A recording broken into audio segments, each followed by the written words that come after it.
Thank you very much for the invitation to be part of these discussions. And the results of COP28 in Dubai and COP29 in Baku, I think it was a big fundament for all the countries, for all the world, to move climate agenda, to expand our activities in new era. And we understand that how difficulty, and have a lot of difficulties and a lot of challenges. And 2025 started with new opportunities, I think. We need to convert the new challenges to new opportunities, and we're proud that in this road we are together with our friends from United Arab Emirates, from Brazil, from other countries. And in Baku, we showed how the countries can gather together and find the decision. It was not easy, you know, around 200 countries to make a conclusion regarding such sensitive and such important issues like finance for climate agenda. It's really very hard. But I think it's very good demonstration how the countries can be together and demonstrated leadership, demonstrated the collaboration, demonstrated the real emotionally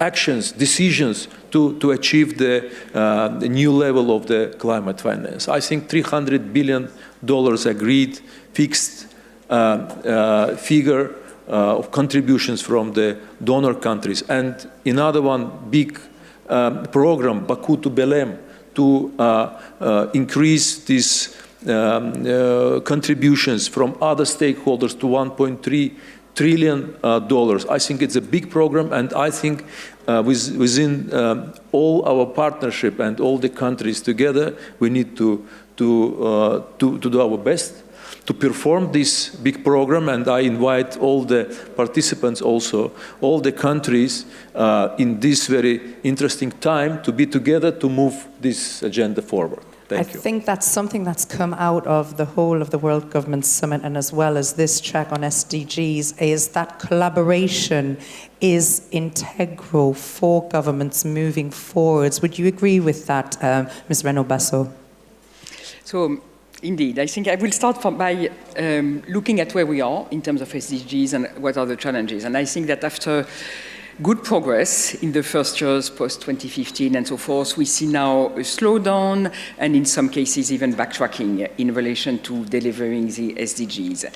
And I'm deeply convinced we also see that countries, government have fiscal constraints, and this was a big theme. Yesterday I attended meetings with IMF, and the fiscal margin of maneuver and fiscal space has been shrinking. We are in a new environment in terms of interest rates, cost of funding has been increasing, and so forth. So the challenges on public resources is there, and the issue of the SDG and reaching the SDG cannot be done only with public money.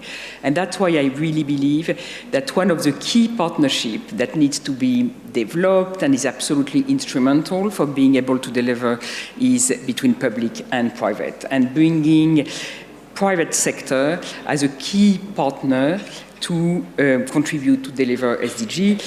EBRD, we are a bank which mandate is to develop private sector. So we are very keen to, and we've been very successful in financing private sector to support transition, growth, development, which is fundamental for SDG.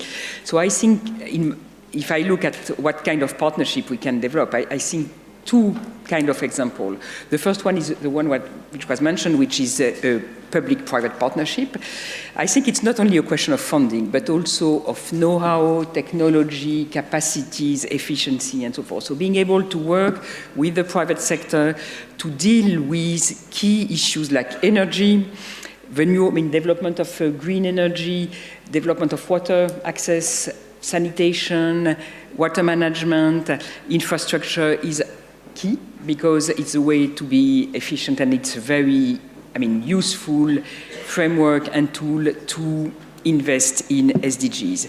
The other way we can think about it is to work with the private sector, for example, financial institutions, in order to help them to develop the tools that will help to reach SDGs. For example, we have a lot of programs in a number of countries for women in business, where we work with partner financial institutions, supporting the banks to develop programs targeted for women, and it's very well known and well established that women struggle sometimes to get access to finance because of collateral and so forth.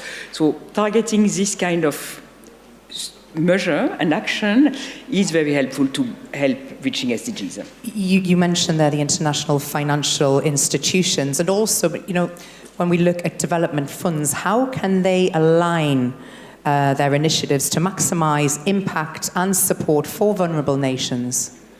So I think one of the important thinking about partnership, one of the important partnership is between donors and development funds and MDBs and private sector. So being able, for example, to leverage, and this is one of the big challenges for the climate agenda, to leverage scarce resources of donor funding, grant money, with MDB financing, with the private sector will be key in order to ensure that we have the maximum leverage and we move from billion to trillions and so forth. So this is a chain that we need to work on. Mr. Mohamed, we want to get you involved in the conversation here. When we look at innovation and skills, how can the private sector take a more active role in global partnerships to accelerate sustainable development and address cost-cutting challenges? Yeah, thank you, and assalamu alaikum to all. I think this panel is a great panel, because this panel actually represents the subject matter that we are talking about. It's the public, private, multilateral institutions, financial institutions to be specific, that work together to ensure that we achieve our objective and targets. And Masdar, as a global leader in renewable energy, have worked closely, for example, with the government of Azerbaijan. As a good example, His Excellency is here, and I would like to personally congratulate him for an excellent COP, and as a COP president, and the theme was financing.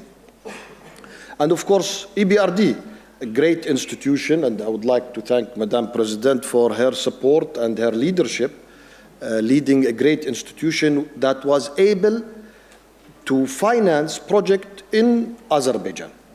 And perhaps I can give an example how things work between the public and the private, because it's not easy. Opportunities are all over the world. The need for capital deployment is massive. We hear a lot of huge numbers, trillions of dollars of capital, trillions of dollars of financing that is required, which is true. However, I always say, while this number is massive, and even if it's available, it's still extremely difficult to deploy. And the reason why, it starts from the recipient. And I would like to give Azerbaijan as a great example, because His Excellency the Minister is there, and we are lucky to be part of Azerbaijan's successful story.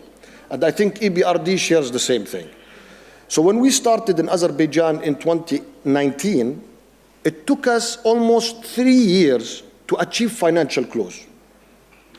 Come 2024, we achieved 2 financial close in less than 1 year. Why? Because at that time when we started our coordination and cooperation with the government, the systems and the policies and regulations were not there to attract direct foreign investment. Okay, and the structure of the agreements were not bankable for EBRD to feel comfortable to finance these. So you have an investor like us, you have a government like Azerbaijan, you have a multilateral financial institution like EBRD, working together in accelerating renewable penetration into the system. It took us a few years at the beginning, and it was not easy. It was extremely difficult to change all of these regulations and policy, but it is all about the leadership of the recipient, the country that wants to change, a country that wants to attract direct foreign investment. Money will flow. Masdar came in, and others came in. It's not only Masdar. And then who else came in? EBRD, the IFC, Asian Development Bank, that financed all of these projects. And today, Azerbaijan is a leader in renewable energy. And we are happy to be part of that story. And that's a clear reflection of public-private partnership, along with multilateral institutions that without them, honestly, we cannot do our job. So congratulations to all of you. Thank you. Thank you. Thank you so much. When we talk about accountability and collaboration, how can global institutions adapt to new challenges or reform themselves maybe and foster trust amongst these stakeholders to strengthen collaboration across borders? Mr. Mukhtar. Yeah, I think it is a key issue, the collaboration between the different stakeholders, especially donors, international financial institutions, MDBs, private sector, philanthropies, other stakeholders. I think it is only one big fundament for this progress is the collaboration and partnership between all these institutions, all these stakeholders.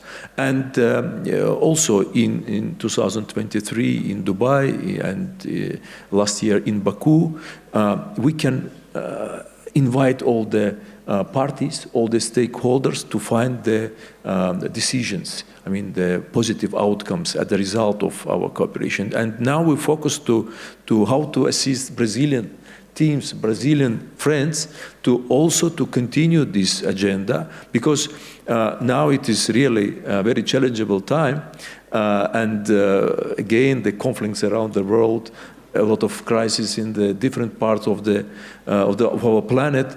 We need to think how to find the opportunities together.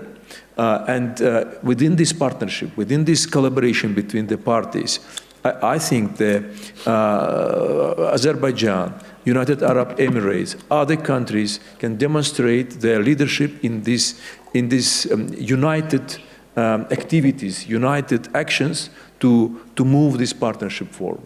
Mr. Mohammed, you touched on something earlier, and you mentioned that it comes down to strong leadership, from the top down. But when we talk about accountability, who is responsible? Everybody is responsible, and everybody has a role to play.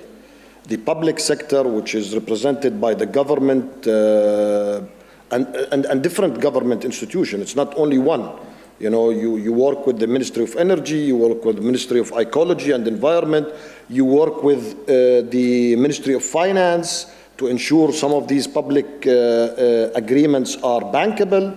And of course, you work with the financial institutions, and you work with communities. So it's not one. Understanding the complexity of partnership and collaboration is not easy. It's easily said, but it's not easily executed in a way that it provides a sustainable, healthy relationship and a balanced one.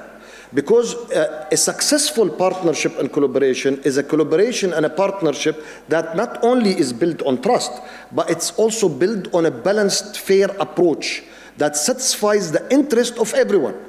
And that's the complexity of this. So while we talk about partnership and collaboration, we need to appreciate that a healthy, sustainable, prosperous collaboration and a partnership is built on a fair and balanced approach that basically satisfy everybody's interest. And this is where, government has a role to play. Investors like us has a very important role to play, honestly. And of course, our financial institutions that we depend on, they have an extremely important role to play. So it's a very delicate, complex, balanced, like anything in life, by the way. It's not only about that. Huh? Ms. Odile, Can you share some examples, actually, I should say, of successful regional or global partnerships that have advanced the SDGs from your perspective? So I think one example I can share, and building about what has been said, which is the role of the government, the role of the private sector developers, the role of MDBs. One good example is, I think, the work we've done with Egypt on country platform. And it's a good also example for partnership, because it's really the idea of the country taking the leadership in terms of saying, this is where I want to be, this is where I want to invest, this is my plan, my ambition, and so forth. And defining in Egypt, it was on water, energy, and food. And then you bring together all the partners, so it's MDBs, but it's also the donor, bilateral donors, and so forth, and you develop a pipeline of projects with the financial institutions and the financial partners being able to have visibility, understanding what is the plan, having visibility on the plan, and being able to cooperate and to organize themselves in order to get the funding, and then have projects up and running. So I think this idea of country platform, where you don't look only project by project, but you have a more strategic vision of where the country is heading, discuss the framework, have consistency also, because one of the complexity, if you think about energy, is you need to have renewable energy project, but you also need to have the grid to be able to link, and to distribute the energy. And this requires a lot of forward-looking planning, where this platform approach is very relevant. Another dimension I wanted to flag, to insist upon, is for the MDBs the capacity to bring on the financing of the project private sector investors, with, being international financial institution, asset managers, and so forth, because this is the way to leverage our financing and to be able to do more projects than just what we have with our own means. Mr. Babayev, we talk about the vision for 2030. That's not far off. It's only a few years away. What lessons can be learned and applied to the post-2030 agenda? We're envisioning 2045. That's what we're here to discuss. What are your suggestions? Yeah, I think it's a very good chance for the world to demonstrate how we can be together. And now we need to work very intensively with our Brazilian partners, Brazilian friends, to create an interesting agenda, to do it practical, to adopt the new climate goals, climate plans. It is a year of new climate plans, and I think it is very related to the new finance goal adopted in Baku, and understand that the expectations from the countries are trillions, and we need to work together with Brazilian and our friends, other countries, how to fill this gap between already adopted fixed figures from the different donor countries or from NDBs, at the same time to invite other stakeholders to contribute more to more ambitious plans for 2030 and further years. At the same time, from this ambitious finance, we can achieve more ambitious national climate plans, national climate goals. I think it is a very good opportunity for the world to, again, to demonstrate their leadership in these climate issues. Thank you. Mr. Mohamed, do you have something to add onto that from a Masdar perspective in terms of what could be applied to that post-2030 agenda? I think, the world has done a lot of great things over the past few decades since we came together and united to address a very important issue, which is climate. There is still a lot of things that needs to be done. However, we created momentum, and that momentum created opportunities. And these opportunities are currently being implemented all over the world. And I just gave a great example. And of course, I have to give also an example of what the UAE has done over the past 2 decades. I mean, our story with renewable energy started with the story of Masdar when our president established the company in 2006. And we started with a 10 megawatt solar farm. I always say that story. And this solar farm, at that time, we were so excited about this solar farm, 10 megawatt, the largest solar farm in the Arab world, the first in our region. And now we are talking about building. We just launched in Abu Dhabi Sustainability Week, witnessed by His Highness, our President Sheikh Mohammed, the largest round-the-clock smart green electrons, which is around 6 gigawatt of renewable energy integrated with 19 gigawatt of energy storage system that provides round-the-clock green electrons. Just imagine, from a 10 megawatt power plant almost in 2018 to the largest round-the-clock green electron system that provides baseload profile for renewable energy, okay, at a very competitive, sustainable, fair, balanced price, from a 10 megawatt to 6 gigawatt fully integrated energy storage system that provides baseload renewables. A $6 billion project, one project. So this is the advancement. This is where the whole world had evolved. And we see this not only in our country, we see this all over the world.